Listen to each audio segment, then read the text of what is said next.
Oh, this beginning part, we can't do arithmetic and geometric without being able to just list the terms of a sequence. For some reason, they use the notation T sub n on the worksheet that I was kind of grabbing problems for, but it just means A sub n, T sub n, just like f of x or g of x or h of x. The little sub n is referring to the sequence. So this is just a sequence that's name is T. So if we're going to find the first three terms, it just means you're going to plug in 1, see what you get. So if I plug in 1, 5 times 1 is 5 plus 2. So I just would have 7 as the first term of my sequence. Are you with me?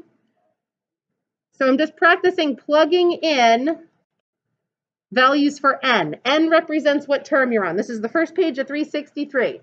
If I plug in the number 2, 5 times 2 is 10. Plus 2 would give me 12, right? Now plug in 3. 5 times 3 is 15.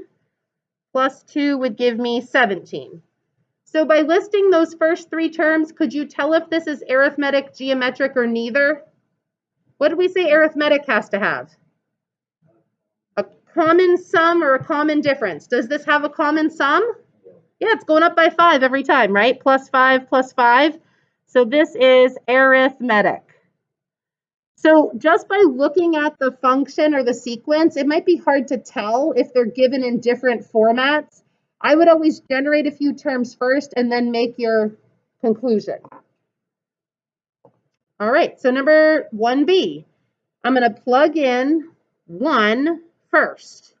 So if I plug in 1, I would get 2 in the numerator and 3 in the denominator. So I get the fraction 2/3. Are you with me? Now I'm going to plug in the number 2. So I would get 3 over 4. So I'd get the fraction 3/4. And then I'm going to plug in the number 3. So I would get 4 over 5, 4/5. Do you think this is arithmetic, geometric, or neither? Neither's a good guess.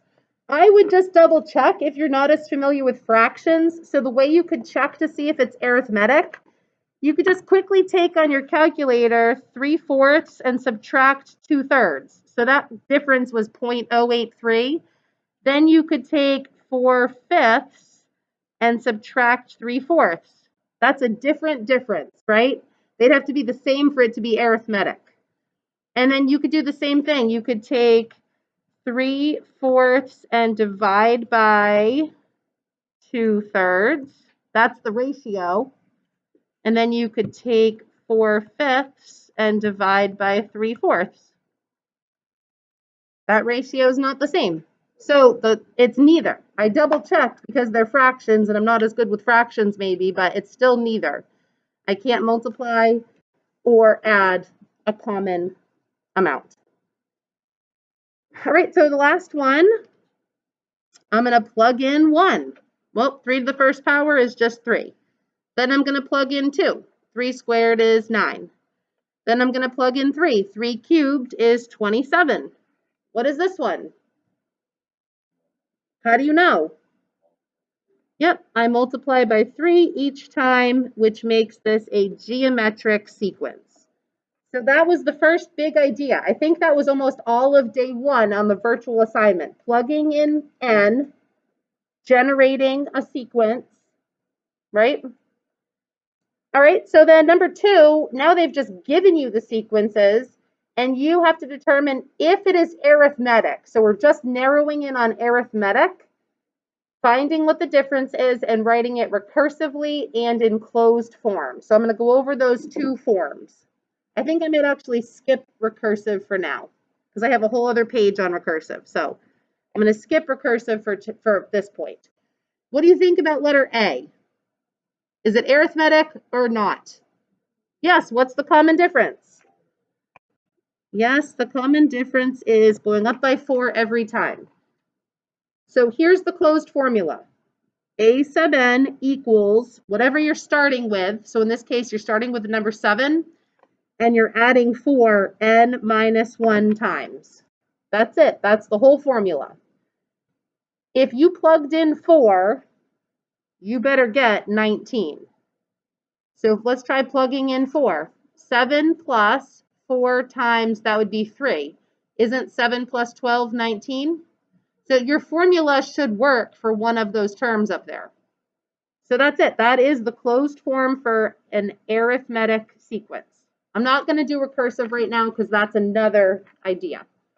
What would you say for letter B? Is it arithmetic? Yes or no? Yes. What's the common difference? -5 this time. So it's okay if your difference is negative, adding a negative number. All right, see if you can take 10 seconds and write down the closed formula for 2B. And you have 2A to model it after. So do it exactly like you just did 2A over here. Use your numbers from 2B to write your formula.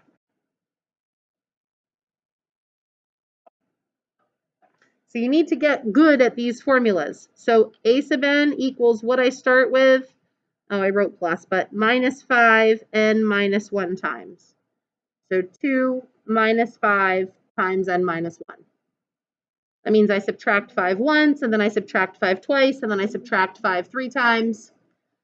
All right, and what would you say about 2C? Is it arithmetic or not? I actually think it is. Aren't you adding 1/4 each time? So 1 plus 1/4 would be 5/4, plus another 1/4 is 1.5, plus another 1/4, is that 7/4? 7/4. So you're adding 1/4. What you could do to maybe make it easier is convert them to decimals for yourself. This is 1, 1.25, 1.5, 1.75. So maybe you could see that it's 0.25 easier if you're not as comfortable with fractions. So this one would just be A sub n. I'm starting at 1 and I'm adding 1/4 n minus 1 times. Okay, so we're getting good at identifying arithmetic sequences, identifying the difference, and writing it in closed form. Right? It's always your starting term and what you're adding n minus 1 times. Arithmetic, adding. All right, so that was kind of day 1 and 2 was intro and arithmetic. And then day 3, we talked about geometric sequences. So geometric has to be multiplying. So for 3A, would you say that's geometric? You might have to check. So 12 times 3 is 36. Is 36 times 3 108? Yes. Is 108 times 3 324? Yes. So when in doubt, at least just check it. Yes, the common ratio is 3. Ratio because you're multiplying by it. So this formula is a very similar format. It's your starting term again, 12, but this time instead of adding, you're multiplying by your common ratio. And because you're going to multiply by 3 and then multiply by 3 again and then multiply by 3 again, that turns into an exponential function. So multiply by 3 cubed. That's times 3 times 3 times 3. Multiply times 3 to the 8th because you're multiplying it by 3 8 times. All right, why don't you try B and C? Give yourself 10 seconds or 20 seconds to kind of look at B and C, at least decide if they're arithmetic or geometric or not. Are they geometric, yes or no? And if you want to take a stab at writing the formula, great. If you want to just wait a minute, great.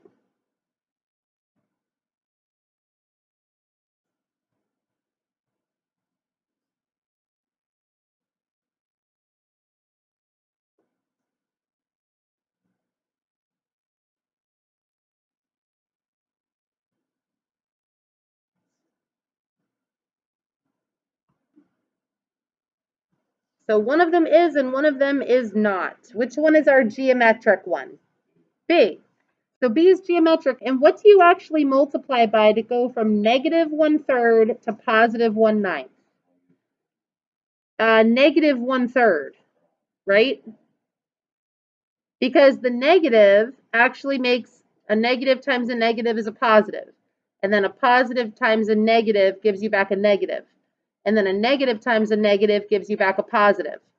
So these are a third I see where you got 3 from because the denominators are being multiplied by 3. So this formula would be, I'm starting with the number -1/3, and I'm multiplying by -1/3 to the n minus 1 power.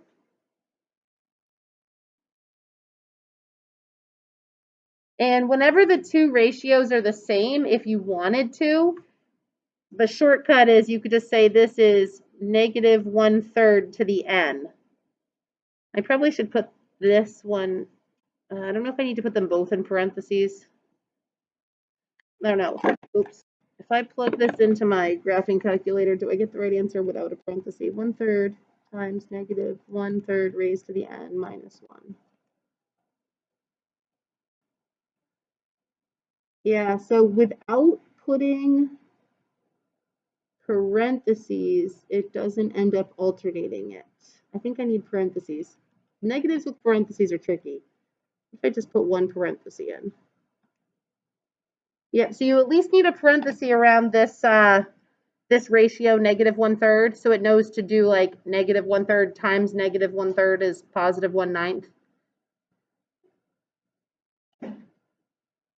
And then we said no to this one, right? This is actually arithmetic, not geometric. All right, so that was kind of another big idea. Is it a geometric sequence, yes or no? All right, so now this one is just, can you figure out a formula for these functions? So 4a is what type of, or sorry, sequence. 4a is what type of sequence? It is arithmetic. So how would I write the formula? A sub n equals, yep. So arithmetic, you should say, oh good, it's arithmetic. I know how to write that as a formula. The starting term plus your difference n minus 1 times. All right, so B is neither actually. It's not arithmetic or geometric. Can you look up to the top, 1B? It's going to be a similar sequence to 1B at the top. How would I write it?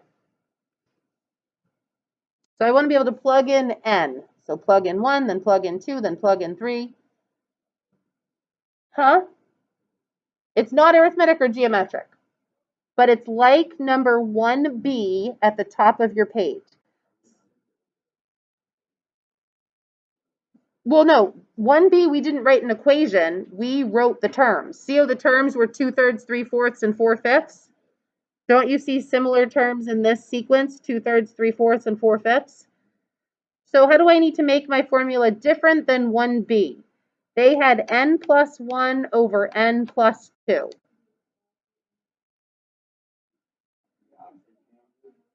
Yeah, it's not going to give you the right answer. So if you just had this sequence right here, your first term is going to be 2/3. I want to adjust this sequence to get my first term is just 1/2. Remember, you're plugging in n. It's n on top, right? Because this is the first term, the second term, the third term, the fourth term, and it's n plus 1 on the bottom to get 2, 3, 4, 5 on the bottom. So number 4B is probably harder than something I would ask you, but it's just looking at patterns. It's getting more familiar with n. All right. So this one tells you that t sub 1 is 15 and then t sub 2 is 21. They want you to find t sub 12. So the easiest way is to write the formula for yourself and then just plug in 12. So a sub n equals, I'm starting with 15. How much am I adding each time to this arithmetic sequence? I'm just adding 6, n minus 1 times. So I can plug in the number 12 and evaluate.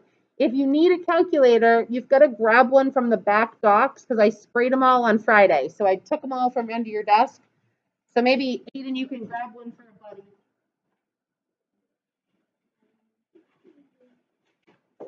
I feel like I can spray down college desks before I have anyone else to do this today.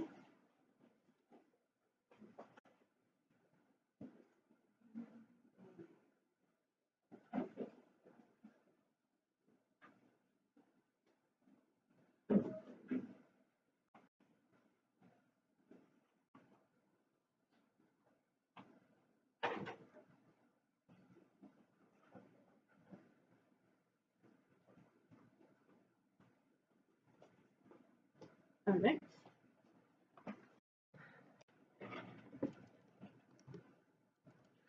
So we're doing 15 plus 6 times 11, basically, right? 81. Is that what you get when you plug in 12? All right, so see if you can do the same type of thing for number 6, but number 6, they want it to be a geometric sequence. So see if for number 6, you could write the formula and plug in 5 to get t sub 5. So our sequence was we're starting at 2, we're multiplying by 4 to the n minus 1 power. So when we plug in 5 up there, it's really 4 to the 4th power. Make sure when you're typing these into your calculator, you don't ever hit 2 times 4 and just hit enter and then raise that to the 4th power, because you're going to get something different. You just do 2 times 4 to the 4th all in one fell swoop, so it knows to do the exponent first and then multiply by 2. All right, so here are some applications dealing with sequences. And then we're going to end up looking at these again in series, but it's going to familiarize you with some of these concepts. Compound interest. We should know this from exponential functions anyway. So here's the compound interest formula. You don't have to have it memorized. I would always give it to you. I invest $5,000. How much will I have after 2 years? It's actually better to have compound interest as a sequence, because usually the bank doesn't give you the partial month's interest. Like your account statement would be at the end of the month. So a sequence doesn't jump and do 1.5 months. A sequence goes from month 1 to then month 2, month 3. So some of the things we've been talking about, functions, really are better represented as sequences. Another would be like population growth. They only have like the 2010 and then the 2020 population census. They're not taking population censuses every year. So they should have population growth for every 10 years. That would be the sequence. We don't know what the population growth is in just 1 year usually. All right, so if I invest $5,000, so what does this look like in that compound interest formula? 5,000, 1 plus, remember we do the interest rate. Oh, did I not give you an interest rate? Oh, we'll do 4% compounded annually. Sorry, I made this new set of problems up, so didn't proofread carefully. So the 4% is going to be 0.04. I could divide by 1 if I wanted to, but annual interest, N is how many times it gets compounded every year. It only gets compounded once. So you could actually leave out that divided by 1 if you wanted to. And then we're doing it for 2 years. So it'd be 2 times 1 is just 2 for my exponent. Hopefully interest seems somewhat familiar to you because it was in exponents, and it'll be on your final exam in January. So keep it fresh in your mind. So 5,000 and then 1 plus 0.04, and then you're squaring it. So I got 5408 when I typed it in. So you want to just check that you know how to type it in correctly on your calculator.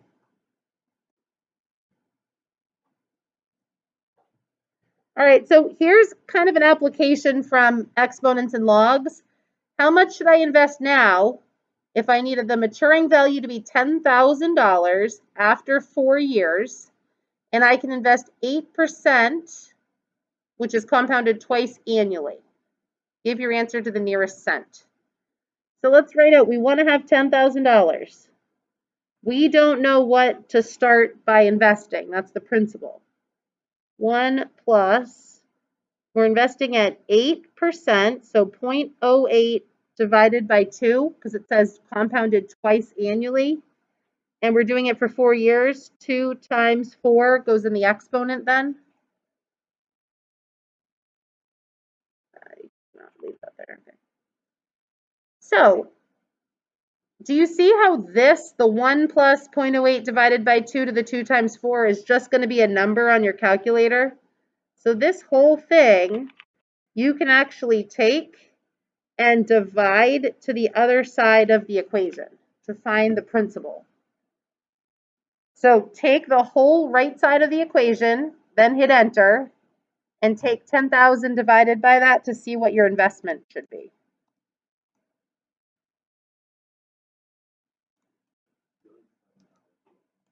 I don't know, did you already do it?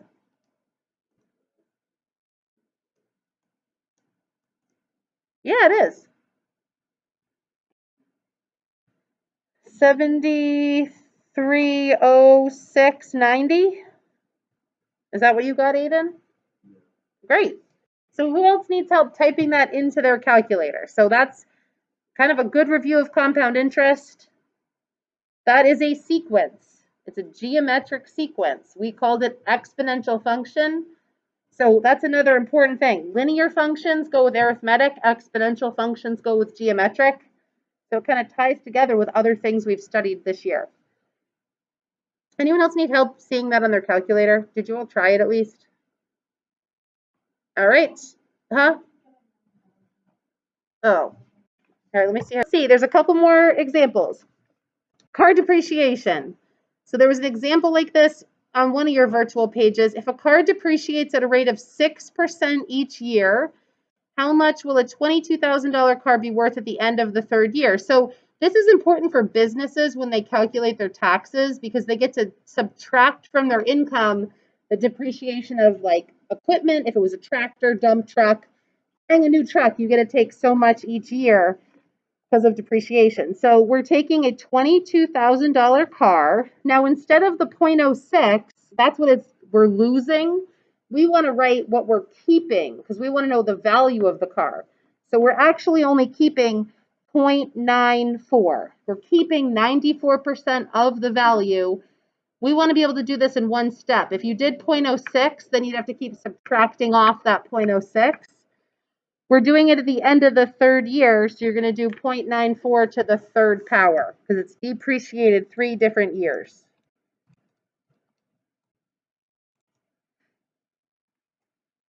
So it actually held its value pretty well.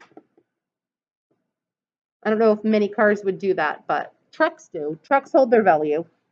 Cars, not as much. 18,272.85.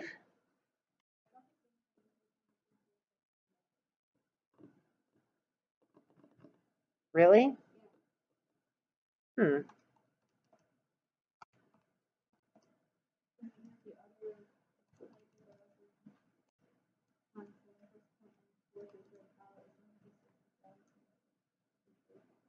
Wait, is that what you did? I don't get the 0.06. This is negative? How did you do it with a negative 6?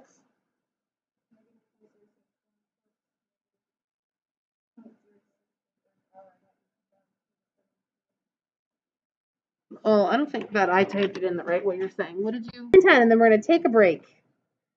So number 9, if there's 20 seats in the first row of an auditorium and each successive row has 2 additional seats, how many seats are there in the 8th row? This is a sequence because you can't have 2.5 rows of seats, right? So how many rows are there? So this would be a arithmetic, right? It's going up by 2 every time. How many seats are in the 8th row? So A sub n, I'm starting with 20 and I'm adding 2 every single time. So I write the arithmetic formula and I just want to plug in the number 8 to figure out the 8th row. So closed formula allows you to just plug it in and get an answer. When we talk about recursive tomorrow, recursive makes it a little bit more challenging.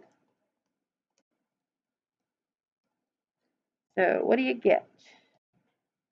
How many seats will be in the 8th row? 34. Yep. And the last one deals with a geometric application. So if a ball is dropped from a height of 6, it bounces to a height of 4.5 on the first bounce. The rebound ratio stays the same. So what do you multiply by? What do you multiply by? How high will it be if it gets dropped from a height of 10 meters? So to figure out the rebound ratio, you take the drop height and divide by, or the bounce height and divide by the original height. So 4.5 divided by 6, the rebound ratio R is 0.75. So you're retaining a height of 75% of the original height, which is pretty bouncy. I forget if a basketball is in like the 0.6 range, but that's pretty bouncy for a ball. So if it gets dropped from a height of 10 meters, it doesn't matter that this is feet and this is meters. I can just take the 10 meters and multiply by the ratio, and my answer is just going to be in meters this time. So it would be 7.5 meters, right? 10 times 0.75 is 7.5 meters. Does that kind of make sense? So I have walked you through 1 through 10. We're going to take a break to stretch our legs, and then you're going to do 11 through 20. And if you notice, number 11 is the same as number 1. Number 2 is the same as number 12, and so on. So I tried to match them up so that you had a question to reference.